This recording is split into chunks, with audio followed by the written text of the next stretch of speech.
며느리의 말 한마디가 이토록 깊은 상처를 남길 줄 몰랐습니다. 그날 저는 평생의 정성을 다해 밥상을 차렸을 뿐인데 그녀의 입에서 나온 건 단 한 문장이었죠. 어머니는 식모잖아요. 그 순간 저는 결심했어요. 통장을 정리하기로. 사연 시작하기 전에 구독과 좋아요 버튼을 눌러주세요. 여러분의 작은 관심이 더 많은 사연을 전할 수 있는 힘이 됩니다. 서울 외곽의 작은 단독주택. 저는 아들 내외와 함께 살고 있었습니다. 남편이 세상을 떠난 뒤 아들네가 혼자 두면 안 된다며 저를 모셔갔지요. 처음엔 고마웠습니다. 혼자 남겨질까봐 두려웠던 게 사실이니까요. 하지만 시간이 지나자 분위기가 달라졌습니다. 어머니, 반찬 좀 간단히 하세요. 저희 입맛엔 좀 짜요. 며느리의 말은 늘 냉담했습니다. 아들은 그저 신문만 넘겼어요. 아무 말도 하지 않았습니다. 그게 더 서운했지요. 저는 매일 아침 6시에 일어났습니다. 밥을 짓고 국을 끓이고 반찬을 차렸어요. 설거지를 하고 청소를 했습니다. 빨래를 널고 다림질을 했지요. 손주라도 있으면 좋았을 텐데 아들 내외는 아이를 원하지 않았습니다. 그러다 어느 날이었습니다. 손님이 온다며 며느리가 집안을 분주히 치우고 있었어요. 저도 거들려고 했지요. 그때 며느리가 제게 그렇게 말했습니다. 어머니, 손님 오시니까 그냥 주방에 계세요. 식모는 앞에 서 있으면 안 되잖아요. 그 말이 제 귀를 때렸습니다. 식모. 그녀에게 나는 가족이 아니었구나. 함께 사는 식구가 아니라 그저 집안일 하는 사람이었던 거예요. 저는 아무 말도 하지 못했습니다. 그저 고개만 끄덕이고 주방으로 들어갔지요. 손님들의 웃음소리가 들렸습니다. 며느리의 밝은 목소리도 들렸어요. 저는 주방 구석에 서서 그 소리를 들었습니다. 가슴이 무너지는 것 같았어요. 그날 밤 저는 남편의 오래된 통장을 꺼냈습니다. 퇴직금 일부와 제 이름으로 된 저축이 남아 있었지요. 많은 돈은 아니었습니다. 하지만 지금 당장 이 집을 나가도 괜찮을 만큼은 되었어요. 손으로 통장을 쓰다듬었습니다. 남편이 평생 모은 돈이었어요. 둘이 함께 늙어가며 쓰려고 아껴둔 돈이었지요. 하지만 이제 혼자였습니다. 창밖을 내다봤어요. 어둠이 깔려 있었습니다. 가로등 불빛만 희미하게 거리를 밝히고 있었지요. 저도 저렇게 어둠 속에 홀로 서 있는 것 같았습니다. 며느리의 목소리가 귓가에 맴돌았어요. 식모는 앞에 서 있으면 안 되잖아요. 저는 통장을 가슴에 꼭 안았습니다. 그리고 조용히 결심했지요. 떠나기로. 그날 이후 저는 말수를 줄였습니다. 매일 밥을 하고 청소를 하면서도 제 존재가 공기처럼 느껴졌어요. 아무도 저를 보지 않았습니다. 아무도 저에게 말을 걸지 않았지요. 며느리는 점점 대놓고 무시했습니다. 어머니, 이거 설거지 안 하셨어요? 저는 낮에 일하느라 바쁜데 이런 건 좀 알아서 하셔야죠. 그녀의 말투에는 예의도 온기도 없었습니다. 아들은 여전히 중간에 끼어 아무 말도 못했어요. 아니, 하지 않았습니다. 어느 날 저녁이었습니다. 저는 박 여사에게 전화를 걸었어요. 50년 지기 친구였지요. 남편이 살아계실 때부터 알고 지낸 사이였습니다. 여보세요, 정순아? 응, 언니. 나야. 박 여사는 제 목소리만 듣고도 알았습니다. 무슨 일 있어? 목소리가 왜 그래? 저는 한참을 말하지 못했어요. 목이 메었습니다. 언니, 저 며느리가 저를 식모라고 했어. 전화기 너머로 한숨소리가 들렸습니다. 정순아, 인생 참 서글프다. 그런 말은 듣고 살면 안 되지. 박 여사가 집으로 찾아왔습니다. 조용히 제 손을 잡아주었어요. 정순아, 나가서 살아. 혼자라도 당당하게. 하지만 쉽지 않았습니다. 아들은 제 외아들이었어요. 남편이 세상을 떠난 뒤 제게 남은 전부였지요. 그 아들을 두고 떠난다는 게 쉬운 일이었겠습니까? 며칠을 고민했습니다. 밤마다 잠을 이루지 못했어요. 천장을 바라보며 생각했습니다. 내가 잘못한 걸까? 내가 더 잘해야 하는 걸까? 어느 날 아침이었습니다. 아들이 출근 준비를 하고 있었어요. 저는 용기를 냈습니다. 민수야. 아들이 넥타이를 매다 말고 저를 봤습니다. 왜요, 엄마? 엄마가 여기 있는 게 불편하니? 아들의 얼굴이 굳었습니다. 시선을 피했어요. 무슨 소리예요? 불편하긴요. 그 말과 눈빛이 달랐습니다.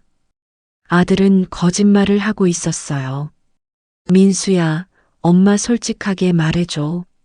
엄마, 저 회사 늦어요. 나중에 얘기해요. 아들은 황급히 집을 나섰습니다. 문이 쾅 닫히는 소리가 크게 울렸지요. 며느리가 거실로 나왔습니다. 어머니, 아침부터 무슨 얘기를 그렇게 하셨어요? 오빠 표정이 안 좋던데. 수진아, 우리 얘기 좀 하자. 며느리의 얼굴이 차갑게 굳었습니다. 무슨 얘기요? 내가 여기 있는 게 너희한테 짐이 되는 것 같구나. 며느리는 잠시 말이 없었습니다. 그러더니 한숨을 쉬었어요. 어머니, 솔직히 말씀드릴까요? 그래, 해봐. 저희도 신혼이잖아요. 그런데 어머니가 계시니까 조심스러워요. 집에서 편하게 지내고 싶은데 항상 눈치를 봐야 하고 가슴이 철렁 내려앉았습니다. 그럼 내가 나가는 게 낫겠구나. 며느리가 고개를 돌렸습니다. 제가 그런 말을 한 건 아니에요. 어머니가 물어보셔서 솔직하게 말씀드린 거예요. 저는 더 이상 말하지 않았습니다. 방으로 들어갔어요. 문을 닫고 침대에 앉았습니다. 손이 떨렸지요. 창문으로 햇살이 비쳐 들어왔습니다. 따뜻한 봄날이었어요. 하지만 제 마음은 한겨울처럼 차가웠습니다.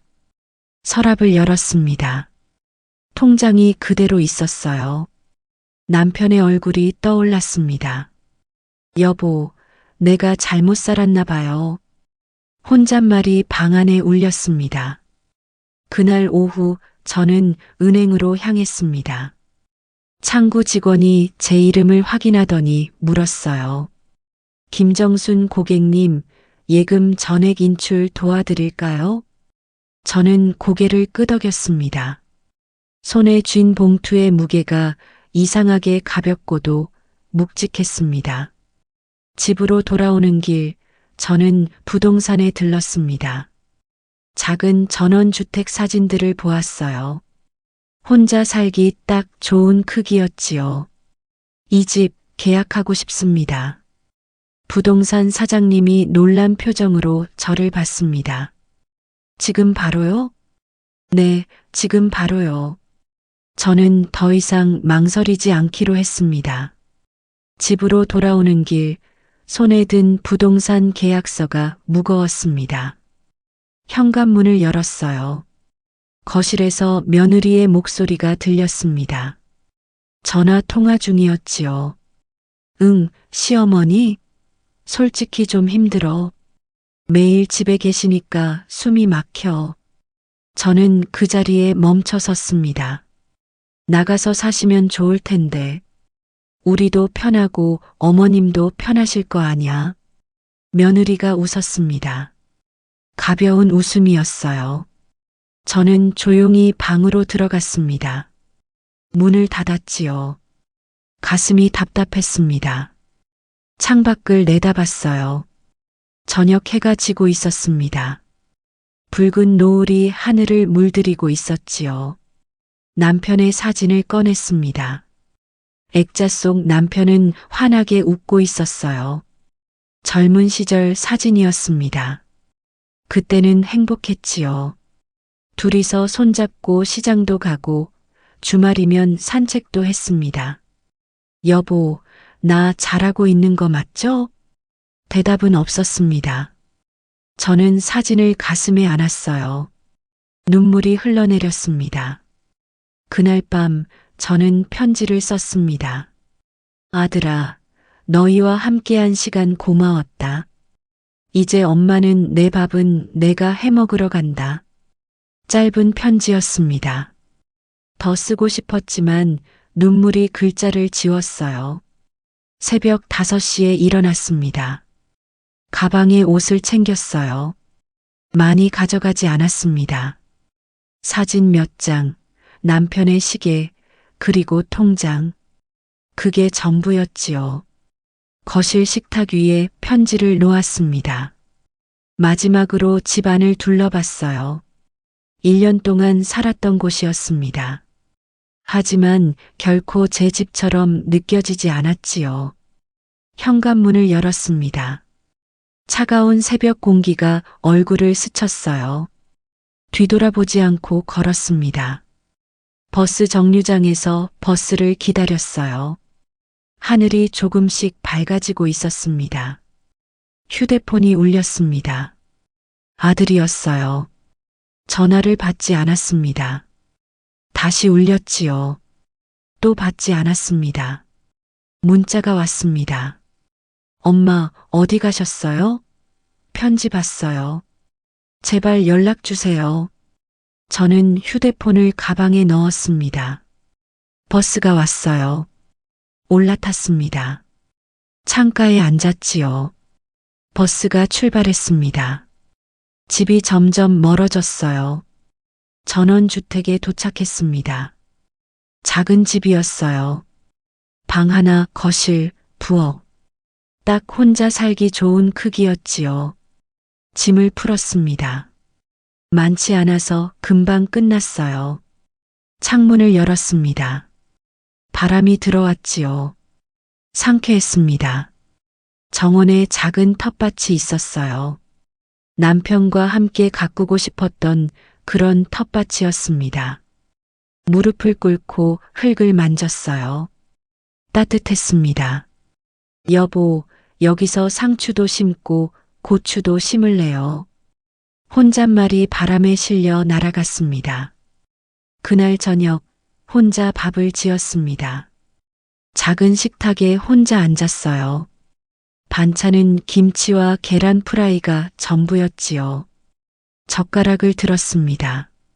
손이 떨렸어요. 첫 술을 떴습니다. 밥알이 목구멍으로 넘어가지 않았어요. 눈물이 밥그릇에 떨어졌습니다. 이게 맞는 건가? 목소리가 떨렸습니다. 휴대폰이 또 울렸어요. 아들이었습니다. 이번엔 받았지요. 엄마, 지금 어디세요? 민수야, 엄마 괜찮아. 괜찮긴요. 지금 당장 집 주소 알려주세요. 데리러 갈게요.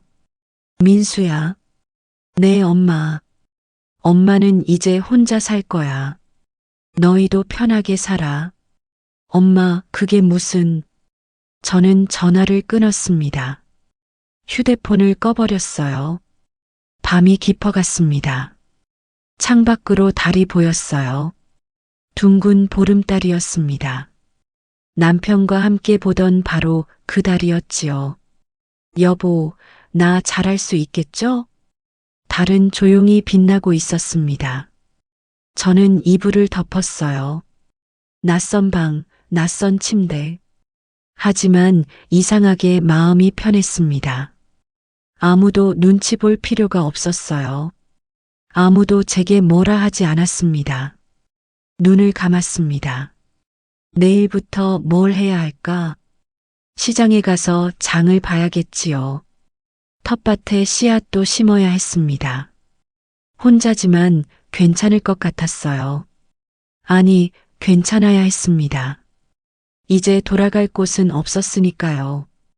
아침 햇살이 얼굴을 간지럽혔습니다. 눈을 떴어요. 낯선 천장이었습니다. 순간 당황했지요. 그러다 기억이 났어요. 여기가 제 집이라는 걸. 혼자 사는 첫날 아침이었습니다. 일어나서 창문을 열었어요. 새소리가 들렸습니다. 상쾌한 공기가 폐 속으로 들어왔지요. 좋다. 혼잣말이 절로 나왔습니다.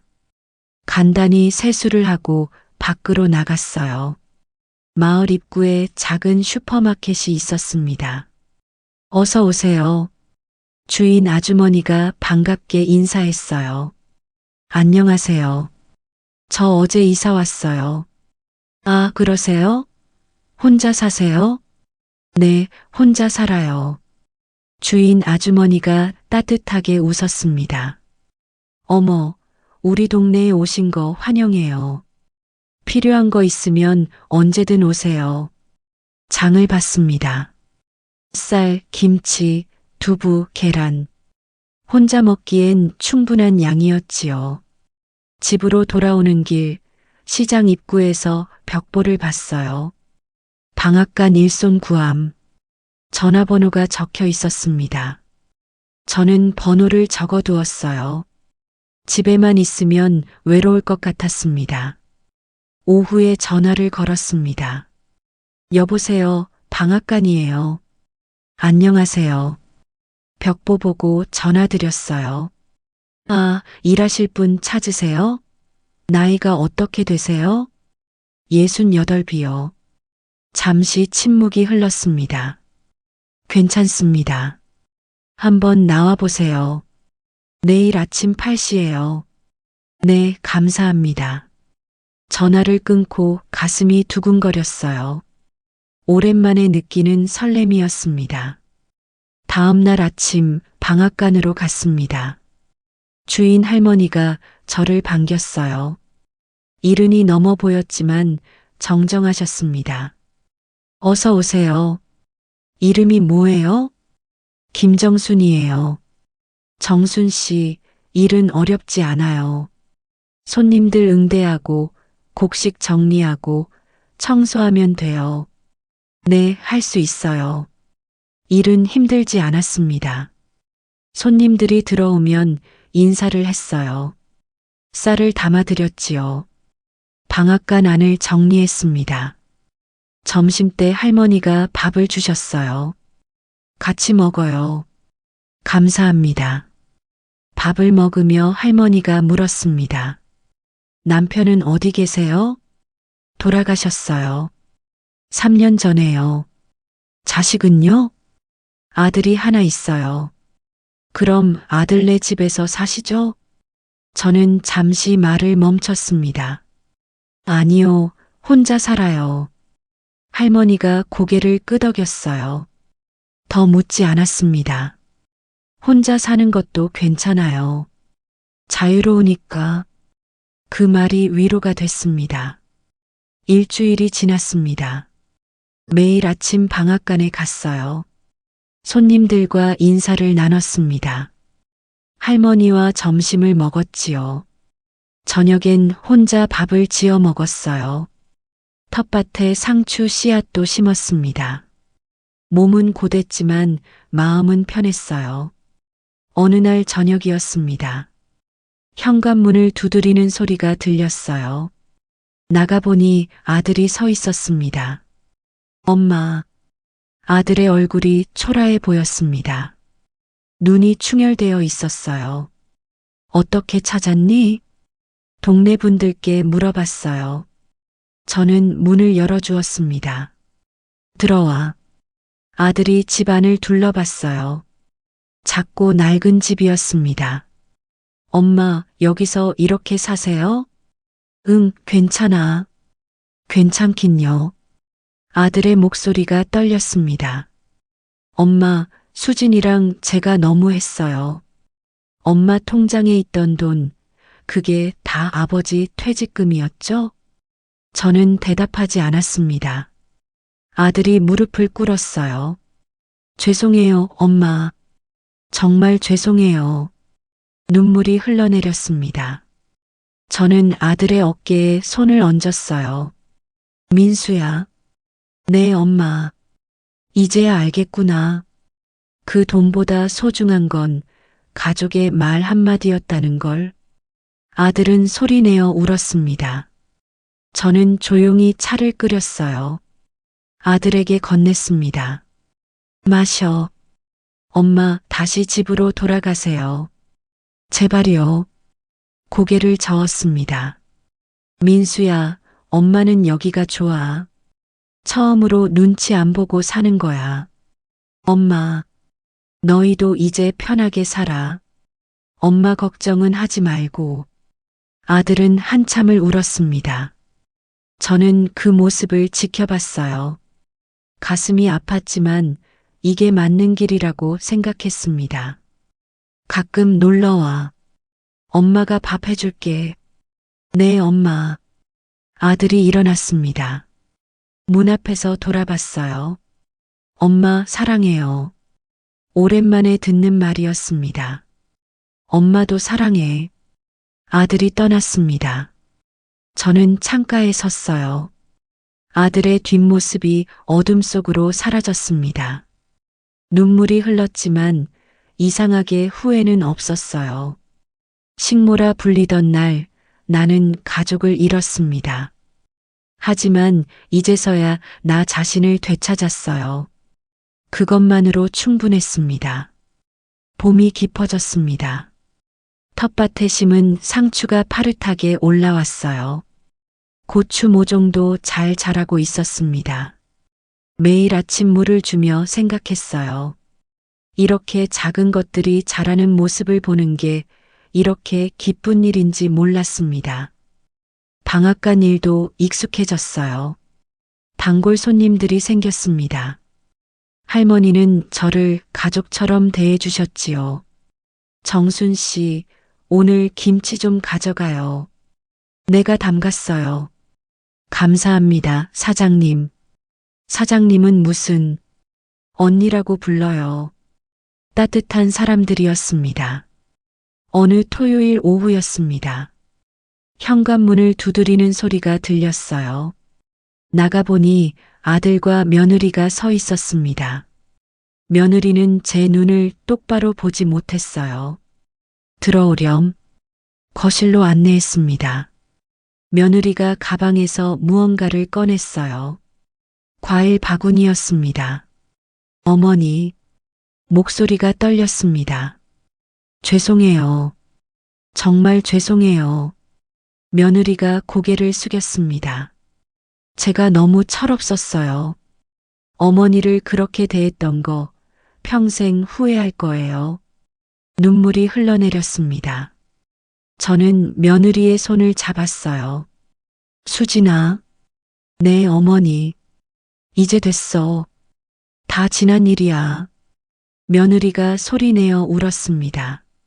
아들도 눈시울을 붉혔어요. 저는 차를 끓였습니다.